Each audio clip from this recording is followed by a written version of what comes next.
start. Good morning, everybody. Good morning. This morning I'm giving a speech out of the Leadership Excellence Series, Motivating People. This is towards my Advanced Leader Bronze. I have 2 speeches to give. This is the first of them. I'm very excited about giving this speech. I've worked really hard on getting ready to give it. Motivating others is a prodigious task. People are motivated in different ways by different things. Each and every one of us has our own motivators. Some people are extrinsically motivated, meaning something outside of themselves, such as money, gifts, etc., is what's able to make them feel the urge to go stronger and get better. Other people are intrinsically motivated, meaning within themselves, they just want to see themselves to get better. They just want to overcome the last task. They set their own goals, and they're really good at looking in the mirror and saying, "You did great."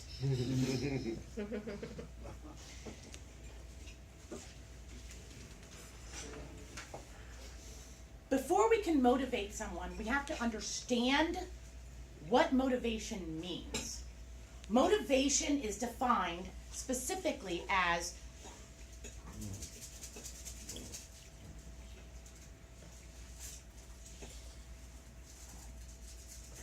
the drive to complete a task or job.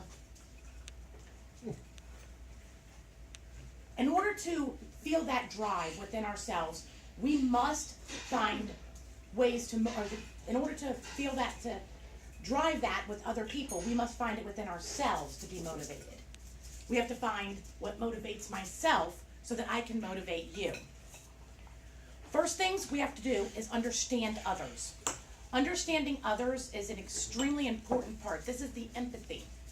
If you're not able to look at somebody else's situation and find out what's important to that person, you're not going to be able to motivate them. So that's the first thing you want to do, is have that empathy. Next,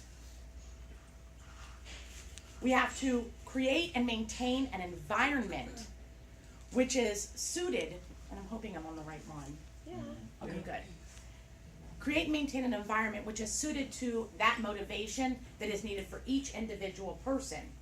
That environment can be one that has the extrinsic or intrinsic rewards, etc. Sales floors like to use big charts where everybody's name pops up and bells are dinging and things are happening that help them to know, and that causes some extrinsic motivation because people get excited. They get excited to see their name come up and the lights go and the dinging happen. Those are a great way to motivate certain people. I personally would absolutely freak out over that. I would, I'm telling you. I'd be like, oh my God, no, don't do that. I like external motivation, but not to that level. To me, that's quite embarrassing, so I would not. I would actually perform less. So you have to understand that about a person, right? A person like me might perform less over that, but Jeremy may love the lights and bells and whistles and his name in big letters. Yeah. That makes a lot of sense. I mean, yeah. So again, we go back to understanding what motivates and then ensuring that you create and maintain the environment that does that. If Jeremy and I were on the same team and we're both very differently motivated, how would a leader be able to motivate us? When building a team, they have to consider these things. They have to try to find out what matches and what type of personalities they're bringing onto that team. Otherwise, they're going to have a whole lot of running around to do to be able to motivate every person on that team. Next is providing opportunities. Providing opportunities is a very important part of motivation. If there isn't an opportunity to be motivated, if there isn't something that you can do that can make you feel good, make you feel strong, you're going to start to feel a little bit defeated. You're going to start to feel a little bored. You're going to start to feel like you're not really moving forward or excelling in any way. As a leader, we have to provide those opportunities. And sometimes we have long-term projects that have dates that are way out there and a lot of menial tasks to be done in between there. How do we provide those opportunities to keep them motivated, to keep them interested, and keep them moving forward when there's this long, drawn-out opportunity till you get to the end where the reward actually is? Along the way, you have to build in specific goals, specific steps, specific things that you can say, this is where you're going to be rewarded. This is where we're as a team going to be excited about it. and ensure that you're making those opportunities become aware to each person so that they're working towards it. I want to take just a moment and start a discussion with the group. If you guys have any ideas, what do you think it means to motivate someone? Anybody have a thought? What does it mean to motivate someone? Empower them. Empower them. I love that word, empower them. Empower is one of my favorite words. Inspire. Inspire them. Great. To make sure that they understand that they have value. Understand that they have value. Absolutely. I think that's incredibly important. Getting them to do the things you want. Getting them to do the things. Well, I think that's the result of motivation, right? Okay. Maybe not the actual. Go ahead. Set an example. Set an example. Great. We want to set an example. That helps us with it. I don't think that actually is what motivation means, but I definitely think it's a way to help them feel stronger towards it. With the motivation, we want them to do what this example is. Correct. Excite them. Excite them. Great. Yeah. Yes. Very good. So we have a lot of really positive words here, right? Empower, excite, inspire. That's what motivation is all about.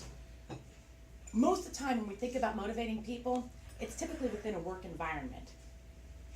Hopefully, each and every one of you feels empowered, inspired, excited when you go to work every once in a while. And if not, maybe a good time to have a discussion with your leader.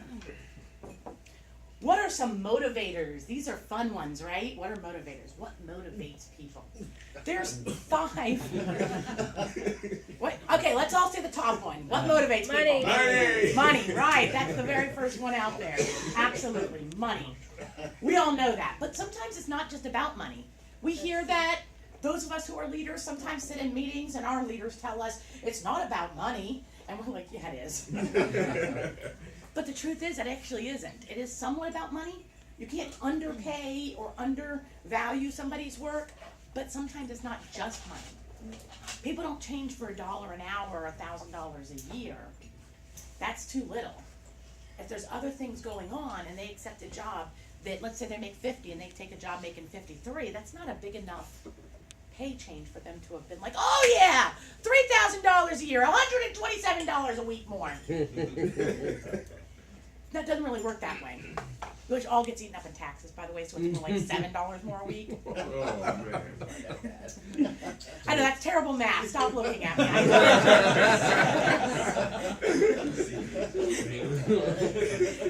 But what are the other things that cause people to get motivated? Any thoughts? Appreciation. Appreciation, Yes. great. Autonomy.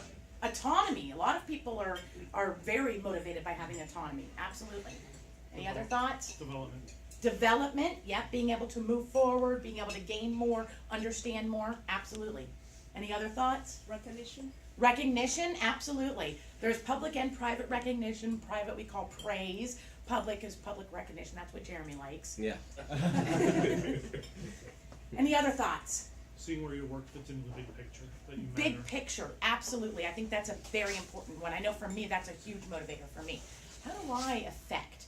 How do I impact? That's important to me. So these are the big ones that we had. Money, of course, praise, public recognition, more responsibility, and promotion. Those are basically all the same ones we said. Maybe different words, but they're all the exact same things. We know this within ourselves, what motivates people, right? It's not something we have to guess. Why? Because we feel it, we see it. Even if we are differently motivated, we know, we can see it. When you're out there coaching a baseball team, you know what motivates them. It's that clapping. Mm-hmm. Even if they do terrible, everybody still claps. Why? Because the kids get really excited about it. Now, if you're an adult baseball team and people are clapping when you're not good, I don't know what's going on there. But that's how you motivate small children, right? The praise, the recognition, they don't really take money. I don't know why. They love money, but a penny is a lot of money to like a small child. It's really more about some of these other things. We get motivated by money as we get older, but none of that other stuff actually goes away. Right? We're still motivated by the same stuff that motivated us at 4 years old. We might be more mature about it, but we're still motivated that exact same way. And I think that's really important to understand. Granted, if somebody talks to you the same way, it's a little weird, but it's important to understand that people still want the claps, the cheers, the praise, the recognition, the additional responsibility, knowing how they did something good. You did great on that test. I am so proud of you. You did fantastic hitting that ball right outside left field. Great things. Those things make people feel good. It still does as adults. So we want to keep that in mind, and we want to continue to motivate that way.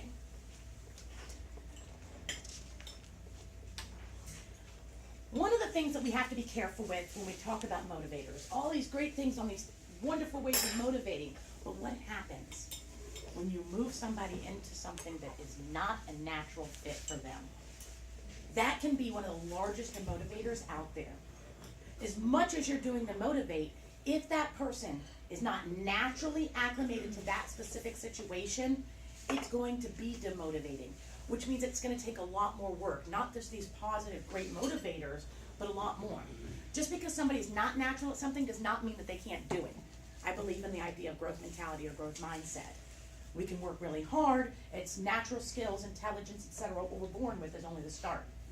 We can always build and grow upon it with hard work, dedication. What does that mean, though?